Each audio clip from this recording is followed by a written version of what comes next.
சங்கீத புஸ்தகம் 7ஆம் சங்கீதம்.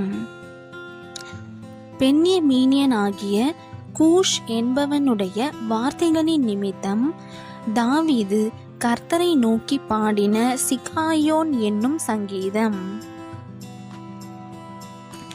என் தேவனாகிய கர்த்தாவே, உம்மை நம்பியிருக்கிறேன். என்னை துன்பப்படுத்துகிறவர்கள் எல்லாருக்கும் என்னை விலக்கி ரட்சியும்.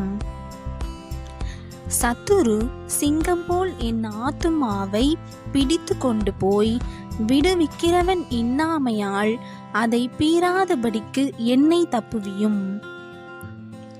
என் தேவனாகிய கர்த்தாவே, நான் இதை செய்ததும் என் கைகளில் நியாயக்கேடிருக்கிறதும் என்னோடே சமாதானமாய் இருந்தவனுக்கு நான் தீமை செய்ததும் காரணமில்லாமல் எனக்கு சத்துருவானவனை நான் கொள்ளையிட்டதும் உண்டானால், பகைஞன் என் ஆத்துமாவை தொடர்ந்து பிடித்து என் பிராணனை தரையிலே தள்ளி மிதித்து என் மகிமையை தூளிலே தாழ்த்த கடவன்.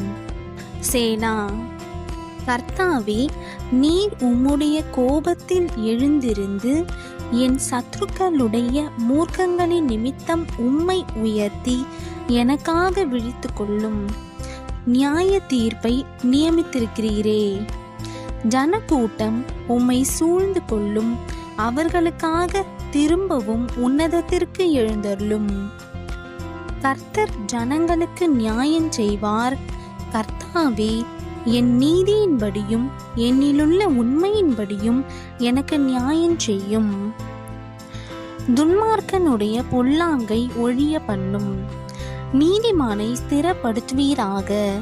நீதி உள்ளவராயிருக்கிற தேவரீர் இருதயங்களையும் உள்ளிந்திரியங்களையும் சோதித்தறிகிறவர். செம்மையான இருதயம் உள்ளவர்களை ரட்சிக்கிற தேவனிடத்தில் என் கேடகம் இருக்கிறது. தேவன் நீதியுள்ள நியாயாதிபதி. அவர் நாள்தோர் பாவியின் மேல் சினங்கொள்ளுகிற தேவன்.